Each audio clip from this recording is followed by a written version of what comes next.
안녕하세요. 뻔뻔한 세무사입니다. 사업을 시작하기 전에 먼저 해야 하는 것은 바로 사업자 등록인데요. 사업자 등록 신청서를 보면 갑자기 앞이 깜깜하고 적는 건 뭐가 이렇게 많은지 혼란스러우실 것입니다. 하지만 누가, 언제, 어디서, 무엇을, 어떻게 이 5가지만 생각하시면 사업자 등록 신청서 작성은 끝입니다.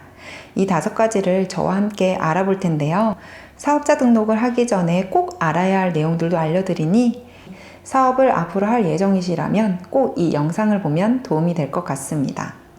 본격적으로 알아보기 전에 재화, 용역, 매출세액, 매입세액, 간이가세자와 같은 세무 용어가 나오는데요. 세무 용어에 대해서 아주 쉽게 설명한 영상이 있으니 그 영상을 먼저 보고 오시면 제가 설명하는 부분을 더 잘 이해하실 수 있을 것입니다. 그럼 시작하겠습니다. 첫 번째로 사업을 누가 하는지를 결정해야 합니다. 나 혼자 사업을 할 수도 있고 다른 사람과 동업을 할 수도 있는데요. 세법에서는 혼자 하는 사업의 경우 단독사업자라고 하고 동업자가 있는 경우에는 공동사업자라고 합니다. 공동사업자의 경우 단독사업자보다 사업자 등록증을 신청을 할 때 2가지 서류가 더 필요한데요. 바로 동업계약서와 인감증명서입니다. 동업계약서를 보면 동업자가 누구인지, 어떤 사업을 하는지, 출자금은 얼마인지, 지분 비율은 어떻게 되는지를 쓰도록 되어 있는데요. 동업계약서 작성 시 제일 중요한 부분은 공동사업자 간의 지분 비율입니다. 지분 비율이 중요한 이유는 바로 세금과 직접적으로 관련이 있기 때문인데요. 세무서에서 제출한 동업계약서의 지분 비율을 기준으로 수익을 배분하고 소득세를 계산하기 때문에 지분 비율을 결정할 때 세금적인 부분도 고려해서 결정하는 것이 좋습니다. 또한 공동사업자의 경우 대표 공동사업자를 선정해야 하는데요. 예를 들어 갑돌이와 갑순이가 공동사업을 하는 경우 사업자 등록증에 김갑돌, 김갑순으로 나오는 게 아니고 대표 공동사업자로 지정한 김갑돌 외 1인 이렇게 표기가 됩니다. 또한 사업장과 관련한 홈택스 자료를 조회하거나 세금계산서를 발행할 수 있는 것도 대표 공동사업자의 홈택스에서만 가능하기 때문에 대표 공동사업자는 공동사업자 중 행정적인 일을 더 잘 처리하는 분으로 하면 좋을 것 같습니다. 이제 모든 게 결정되었다면 각 공동사업자의 인감을 날인하고 뒤에 인감증명서를 첨부하면 됩니다. 인감증명서까지 첨부하는 이유는 혼자 하는 사업이 아니다 보니 동업자 모르게 수정할 수 있는 가능성이 있기 때문에 아마 이 부분은 좀 더 절차를 까다롭게 한 것 같습니다. 공동사업은 열에 9 정도는 폐업을 할 정도로 유지를 하기가 쉽지 않은데요. 그렇기 때문에 시작하기 전부터 각자의 역할에 대해 좀 더 명확하게 그리고 세부적으로 정하고 시작하는 게 좋을 것 같습니다. 누가 할 것인지를 결정했다면 그 다음은 어디서 할 것인지를 결정해야 합니다. 세법에서는 사업자가 사업을 하는 고정된 장소를 사업장이라고 하는데요. 사업을 하는 장소는 임차한 곳이거나 본인이 소유하고 있는 건물이거나 둘 중 하나일 것입니다. 임차한 곳이라면 본인 명의의 임대차 계약서를 준비하면 되고 본인 명의의 건물인 경우에는 사업자 등록 신청서에 주소만 기재하시면 됩니다. 간혹 부모님 명의의 상가에서 사업을 시작하는 경우가 있는데요.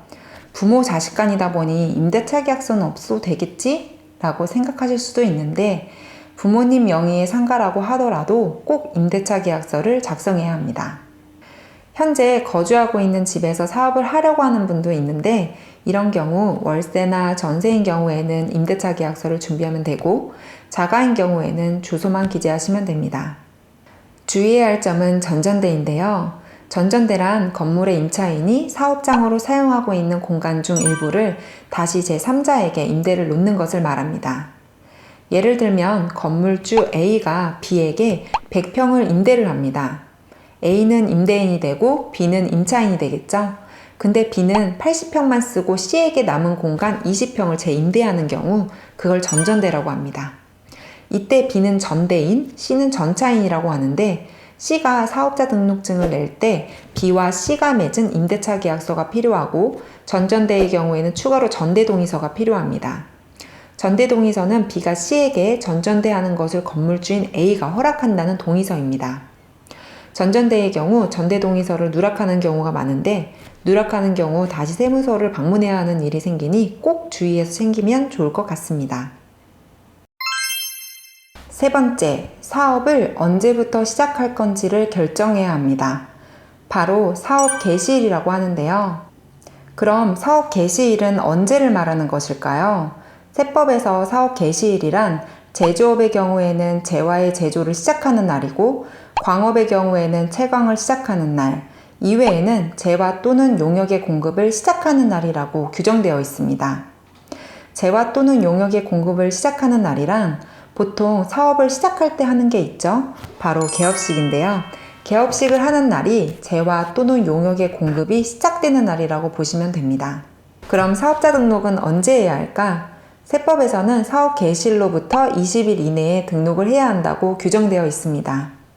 예를 들어 제가 아주 고급스러운 음식점을 개업하려고 하는 경우 인테리어 기간만 3개월이 소요되고 인테리어가 끝나고 직원을 채용하는데 그 교육도 시켜야 되고 개업하기 전에 여러 준비들을 하는데 1개월이 소요된다고 가정하겠습니다. 그럼 사업자 등록은 준비를 다 끝내고 개업식을 한 날로부터 20일 이내에 등록을 하면 된다고 했는데 개업식 전에 인테리어 업자가 인테리어 비용 5,500만 원에 대해서 생계한서를 발행해야 하니 사업자 등록증을 달라고 합니다. 전 사업자 등록증이 아직 없는데 이게 없으면 인테리어 비용 5,500만 원 중에서 매입세액 500만 원에 대한 그 세금을 돌려받지 못하는 걸까요? 그렇게 되면 너무 가혹하겠죠. 그렇기 때문에 사업 개시일 전에라도 사업자 등록을 신청할 수 있습니다.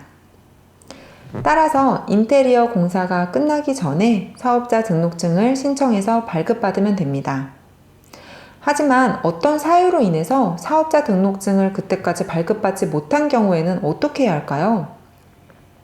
그런 경우에는 사업자 등록 번호가 없기 때문에 본인의 주민등록번호로 세금계약서를 발급받고 이후에 사업자 등록증을 신청하고 주민등록번호로 받은 세금계약서로 매입세액을 공제받으면 됩니다.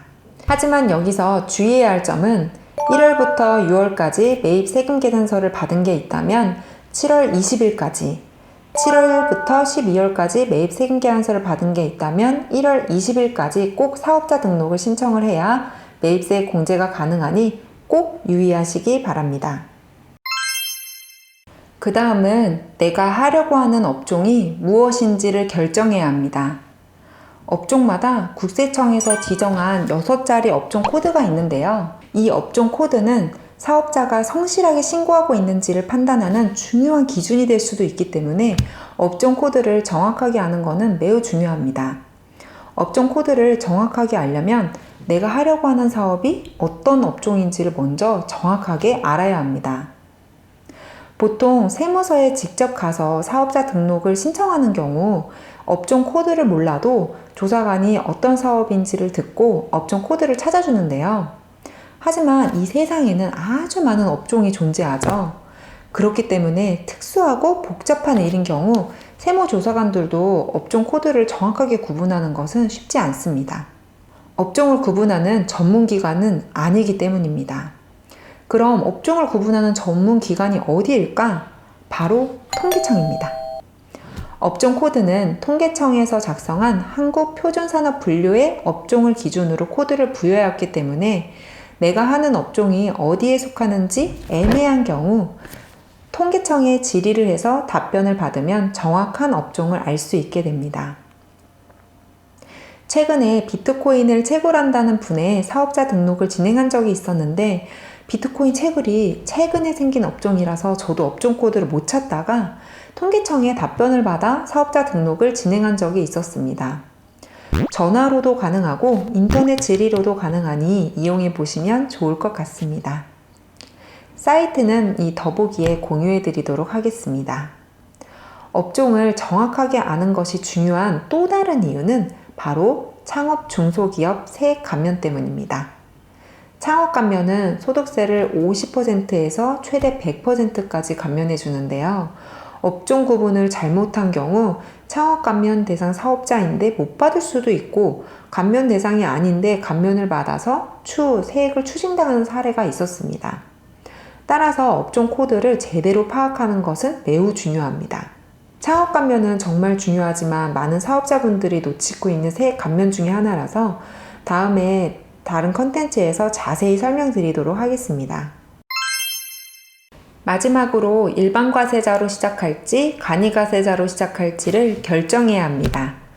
일반과세자는 매출세액이 10%이고 간이과세자는 업종마다 다르지만 매출세액이 1.5%에서 3%이므로 매우 낮기 때문에 보통 간이과세자를 선택하는 게 유리합니다. 매출세액이 낮은 게 왜 유리하지? 라고 생각하시는 분들 있으셨을까요? 예를 들어서 한번 보겠습니다. A빵집과 B빵집이 있습니다. A빵집은 일반과세자이고 B빵집은 간이과세자입니다. 이럴 수는 없겠지만 아주 똑같은 비용을 들여 만든 크루아상을 1,000원에 팔기로 결정했을 때 일반과세자인 A빵집 사장님은 10% 부가세를 붙여서 1,100원에 팔 것이고 간이과세자인 B빵집 사장님은 1.5% 부가세를 붙여서 1,015원에 팔 것입니다. 그럼 고객은 어디 빵집으로 갈까요? 당연히 가격이 조금이라도 더 저렴한 B빵집으로 가겠죠. 이 때문에 간이과세자가 유리합니다. 하지만 초기 투자 비용이 큰 사업, 예를 들어서 상가 임대의 경우에는 건물을 구입한 매입세액 10%를 공제받는 일반과세자가 유리할 수도 있으니 비교해보고 결정하는 게 좋습니다. 하지만 누구나 간이사업자를 선택할 수 있는 건 아닙니다. 사업을 시작하는 날에 속하는 연도의 매출액이 8천만 원에 미달될 것으로 예상이 되면 간이과세자로 신청할 수 있는데 내일의 일도 모르는데 한 해의 매출을 예상할 수가 있을까요? 예상할 수가 없겠죠. 그렇기 때문에 신규 사업자는 연간 8천만 원 미만이 되는 걸로 보아서 간이과세자로 신청할 수가 있습니다. 하지만 매출이 8천만 원 미만이 예상된다고 하더라도 다음 4가지의 경우에는 간이과세자를 신청할 수가 없습니다. 간이과세가 적용되지 아니하는 다른 사업장을 보유하고 있는 사업자, 업종 규모 지역을 고려해서 대통령령으로 정하는 사업자, 부동산 임대업 또는 과세 이용 장소를 경영하는 사업자로서 해당 업종의 직접 연도의 공급대가 합계액이 4,800만 원 이상인 사업자, 2 이상의 사업장이 있는 사업자로서 그 2 이상의 사업장의 직접 연도의 공급대가 합계액이 8천만 원 이상인 사업자, 이 경우인데요. 이 부분을 하나하나 설명드리는 것보다는 쉽게 아실 수 있는 꿀팁을 알려드리는 게 더 좋을 것 같은데요. 하려고 하는 업종이 결정되었다면 126 국세청 상담센터에 전화를 하면 본인이 하려고 하는 사업이 간이과세자로 신청이 가능한지 상담을 받을 수 있습니다. 그래서 전화해보고 미리 알아보고 가시면 좋을 것 같습니다. 그럼 사업자 등록 신청서와 준비 서류를 준비하셨나요? 그럼 이제 가까운 세무서에 가서 사업자 등록증을 발급받으러 가면 됩니다. 오늘도 유익한 정보가 되셨길 바라면서 오늘의 영상도 좋으셨다면 구독과 좋아요 부탁드립니다. 감사합니다.